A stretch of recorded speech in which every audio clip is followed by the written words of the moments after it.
You know, Andrew, as you watch the speech last night and you see the reception he got in the room, you go back a couple of weeks and you think how much consternation there was when he was the choice over Governor Shapiro, for example. People saying, what are you doing? You've got to win Pennsylvania. You have this dynamic young governor in Josh Shapiro. The fact of the matter is most people just didn't know Governor Walz. And you get the sense in this room last night that the opinion, people have really come around to this guy as a potential vice president. Absolutely. And Josh Shapiro gave a great speech last night. And I am sort of an adopted Pennsylvanian and view that as my roots. That's what I covered for years and years. I was in that camp. But Tim Walz just nailed it because of what they need right now. We all have our favorite teachers, our favorite high school coaches, you know, when we all went to those games on Thanksgiving Day. And he reminds us of our hometowns, big, small, medium-sized towns, and Gus Walz. I mean, those kids, you know, Gus and Hope, those children, and Gwen Walz, the teacher. And when one of those coaches said last night, I think on our show, Prime, to, you know, that Gwen Walz was our other favorite teacher. Right. She was beloved. And so the two of them together, and for, the white guys in red states that they're trying to reach in small town America, in central Pennsylvania, the Trump towns, Macomb County, I think he really plays in that area in the Rust Belt. Yeah, it was striking. We've been talking about this all week, Lebo, to see the themes that Democrats are leaning into. It's almost disorienting. In some ways, it feels like the Republican convention, which is taking back patriotism, taking back the flag, the USA chants that we've seen, throw in football, Friday Night Lights, all of the things that had sort of been ceded over the generations to Republicans. Democrats are saying, no, that's us too. We're all Americans. Yeah, and that really underscores just, first of all, the incredible change that we've seen in the dynamics of this race, but also the identities of the party, this party in particular, over the last 4 weeks. And the thing about Walz, and to Andrea's point to some degree, there's like this rolling revelation with him. I mean, the power of newness, yes, familiarity, but there is so much newness around this ticket. And Walz has been sort of proving this for the last few weeks, which is perhaps what got him the job. And, you know, I think Democrats obviously hope that that continues through tonight with Kamala Harris. And I think we should note the evolution that's occurred as week has gone on, where, of course, Monday was about President Biden, and many speakers since, including Bill Clinton yesterday, delivered a really emotional tribute to him, his service as president, but also then his decision to step away. And then the Obamas sort of acted as that pivot point on Tuesday, where they're moving. Now we're changing the conversation this week to talk about the future. Vice President last night, the nominee last night, Kamala Harris tonight, Joe and Mika. And there is a sense, it can't be overstated, and this is not to denigrate President Biden or his time in office. That's what everyone says, but of relief. There's a sense of joy and relief. The party had turned the page over a question that had been hanging around on them for 2 years. And then, of course, just got that much heavier after that Atlanta debate as to what do we do now. And I was talking to some former senior Biden aides yesterday who said, like, in their hearts, like, we're not sure he could win anymore. And now they say we have a fighting chance. And every speaker, and we heard it again last night, we heard it from the Obamas, this race is going to be close. Bill Clinton stressed that too. There are going to be hard days ahead. We're going to have to work. We're going to have to fight. But they now believe they've got momentum at their side. They've got a real chance. And tonight, Vice President Harris, addressing the biggest audience she ever has a chance to tell the American people who she is, what she stands for, and where she'll take the country.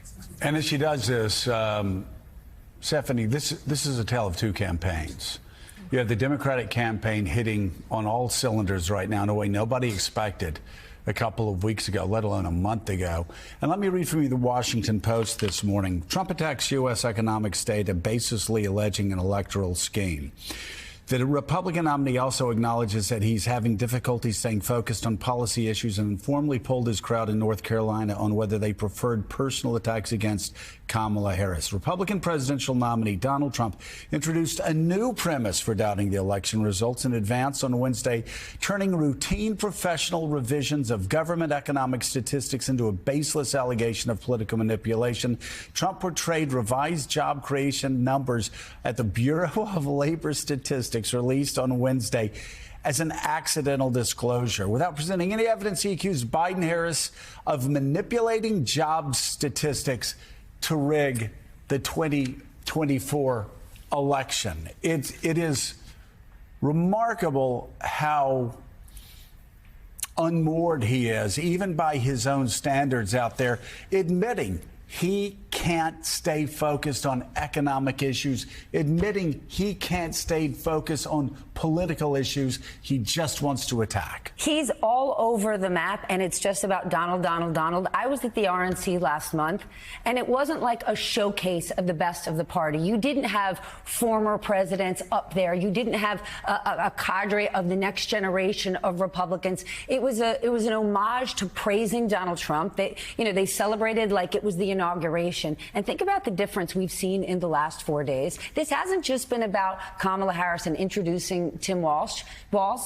You have seen this lineup from Pete Buttigieg to Wes Moore, on and on and on. These extraordinary next generation Democrats that are showing you where the party's going. And I think Willie hit the best note, which was they have reclaimed patriotism, right? Wes Moore has been trying to do this and talking about it since he started running for governor of Maryland 2 years ago.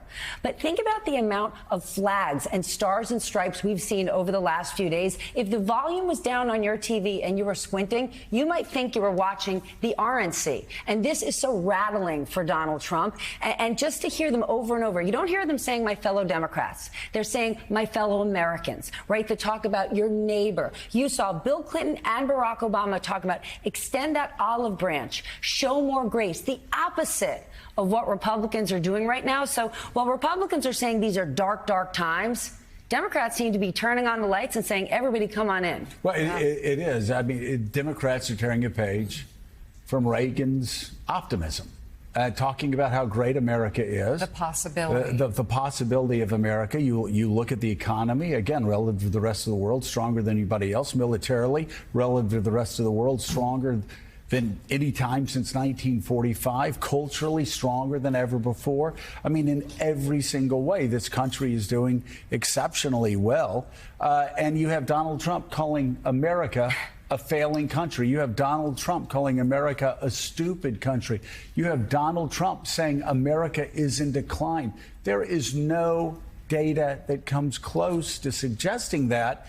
And when he does that, well, he invites the retort, the USA, USA. He makes the Democratic Party the party of patriotism, the party of people who are actually proud to be Americans. Even the Olympics. I was sort of tuned out the first couple of days of the Olympics.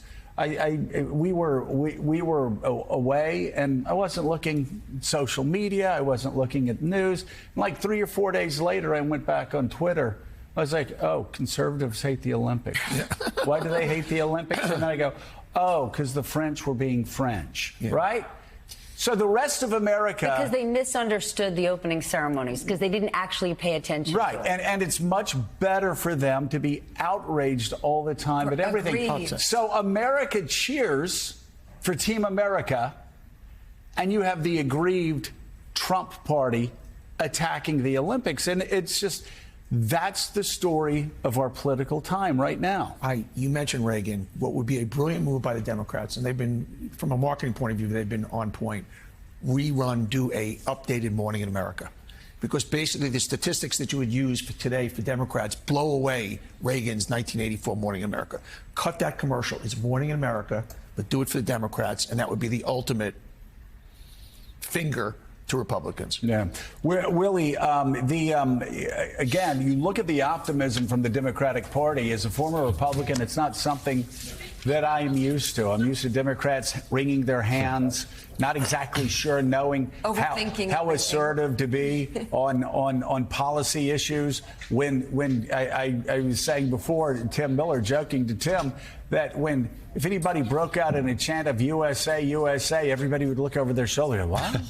What? I mean, I think Nancy Pelosi started talking. I mean, she always has. She's a person of deep faith, but she started talking publicly about faith, pretty aggressively about a decade ago in the public sphere. That's something that Democrats just didn't do. And you started seeing Nancy Pelosi and others start to do that. Mm-hmm. And it's just like, again, it's just sort of a 180 change for both parties. And as you say, it is Donald Trump who has opened the door to this. He goes out every day, and he did again yesterday, trashing America, saying it's a third world country, saying we're a banana republic, goes on and on and on. He feels he has to tear it down because he's the one who can build it back up. Democrats are saying, we tried that once, we're turning the page. And you listen to people like Governor Walz or Secretary Buttigieg or Governor Moore. You can go on and on talking about their own military service and why they did that, why they love the country. You talk to Senator Warnock, who made a stirring speech a couple of nights ago and said, only in America could my mother pick tobacco and cotton, and a generation later I could be a United States senator. They're talking about the greatness of America, contrasted with the way Donald Trump talks about it every day. Andrea, you've lived through a few of these conventions. You've seen enthusiasm. The key then is to translate it into people going out to vote. So this is all well and good for Democrats this week, but there are 75 days from this point forward to Election Day. What's your sense of what they need to do to keep this rolling? I go back to Michelle Obama's speech, which is, that they have to do the work. They have to do the phone calls, call your neighbors. She said, don't expect an invitation. Consider this your invitation. I'm Michelle Obama and telling you, you've got to do the work. I was on the floor and talking to people in different delegations, and they say, first of all, volunteerism is way up. Yeah. And they already had an infrastructure that Joe Biden built with all that early money. So they had a much better, county to county infrastructure, lots of offices. But they need to make that happen much better than the Trump campaign had. But now they've got to just not only raise the money, but know how to spend it and do the absolute work that makes elections happen.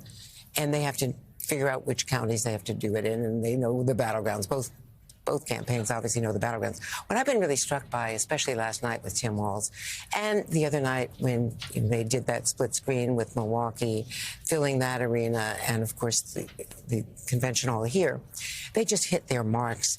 These are two people, Kamala Harris even, did not have that much experience on the national stage. She's just a natural. Tim Walz, speaking of a natural, consider that he gave that speech that was flawless last night in terms of not only the themes, but his delivery. And for that kind of raw political talent to exist, it tells you he doesn't come across as a pal, as a politician, and as somebody, despite 12 years in Washington as a congressman, as a career politician. He just projects those values, and I really think the themes have been smart. Not democracy, which may have worked in 2020, but after January 6th, but it was not working for Joe Biden. But freedom.